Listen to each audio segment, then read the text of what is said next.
And so now I have to find out, is this person, no, it's not a person, it's actual, like a guide. A guide being very present. Guide. A guy or a guide? Guide with a D-E. Okay, guide.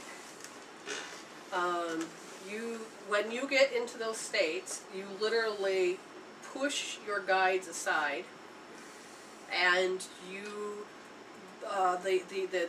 what in memory, the 1.5-year-old self then comes into play of, oh my God, I have to go into false self-assuredness. Okay, so it is, you don't know what's going to happen. You do know you had abandonment at one time. How you recovered from that is false self-assuredness, and now you're kind of feeling like it's happening again. Because of this, false self-assuredness is when you have to come up with answers to the situation. Oh, he's abandoned me. Okay, you don't want to admit those words, so maybe you'll say, okay, his car breakdown, or because of this, or because of that. And it's all of these, help me, Jen, it's blaming others, it is, it's a logical reason as to why something would be occurring in the physical world when it's a lesson playing. It's a continued story. We call it a continued story because it happened in the past, and if it isn't resolved, then it continues through your lifetime. And most people that don't know the whole story will come up with really a lot of doozies of false self-assuredness. Of, you know, like he's doing this, he's doing that. I mean, especially if you're looking at relationships. And then usually people will do it, oh, if Jen was upset, I would give her false self-assuredness, you know, oh yeah, everything's going to be all right, you know, he's an asshole, blah, blah, blah.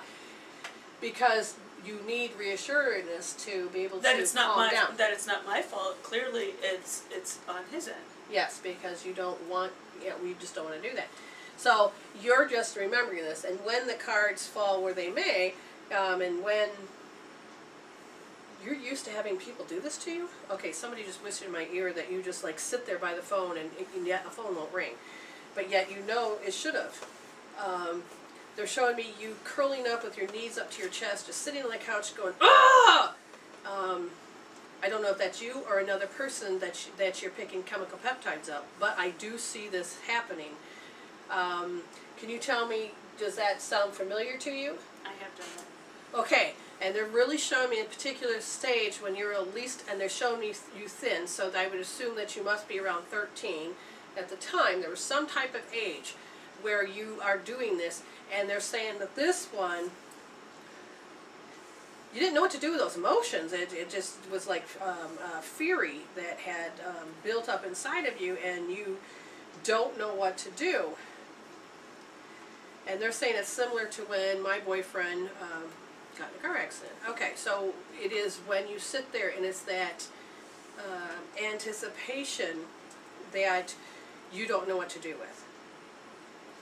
It's the building up to the moment, and it's like sabotaging yourself 5 minutes before a miracle actually happens. Are you used to people doing this to you? And if this is the case, then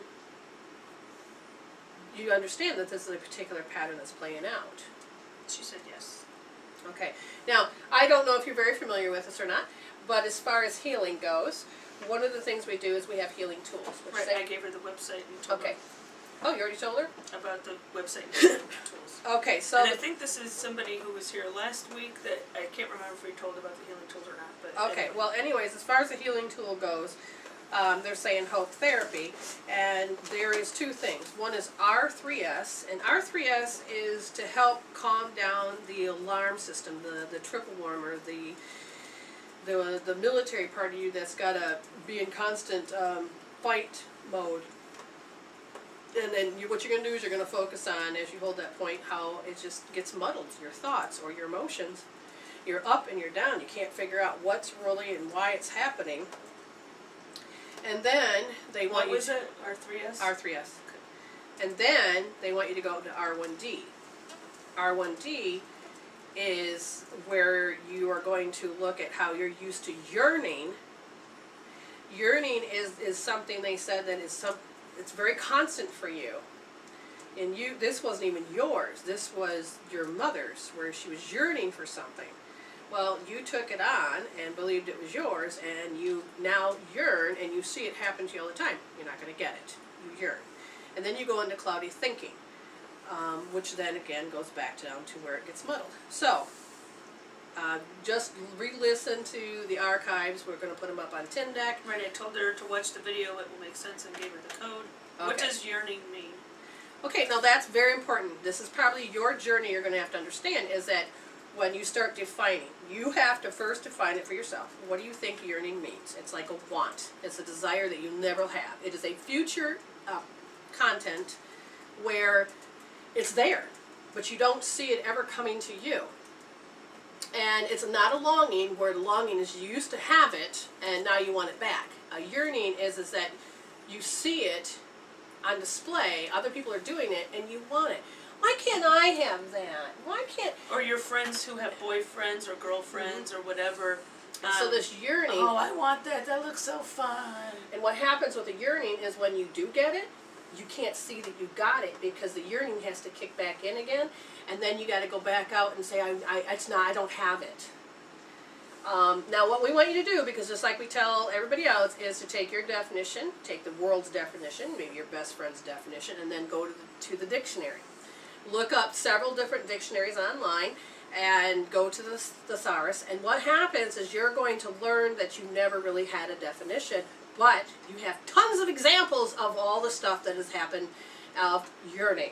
And when you have this, then when you go to hold these points, you will actually be able to kick it out of your system, because when you hold the point, which is, in this case, it would be R1D, you will hold it and you think it and you feel it and you just be it, because you realize you do that all the time. And, or I do this all the time with a particular situation. And as you put it on a scale from 0 to 10 and give it a color, and you hold your position and watch the videos, and then what will happen is that as your hand's on your forehead and your hairline, and you're really getting into it, you're going to be, the blood's going to rush back up to the forebrain to help wash away the chemical peptides and to help you to calm down those nerves that are creating that experience again and again and again in your visual cortex, as well as your frontal lobe that's saying this is how you create your reality. So holding on to that point, it'll then start to break. You'll feel it go down. You can test it again. You'll say, oh, it's not a 10 now, it's an 8. Or you'll notice the colors changed. Stay with it, and then all of a sudden you won't be able to think about it anymore. You won't be able to, I don't know, you don't feel as emotionally about it. But most generally, because you don't know how to muscle test maybe, and who knows, maybe you do, but it probably is a 3. That's where it breaks. Then you just go about your life. All of a sudden, if a yearning experience pops up, immediately go back and hold that position and then think it until it's gone. You know, put on the scale again, and then it probably will go right back up to a 10 because it's a fresh experience, and then it'll go down to 0. And in any experiences, any individual experiences that pop up, you are now going to be able to address them to get them gone. You want everything to go to 0 so don't rebuild it back up. And did I leave anything out? Nope.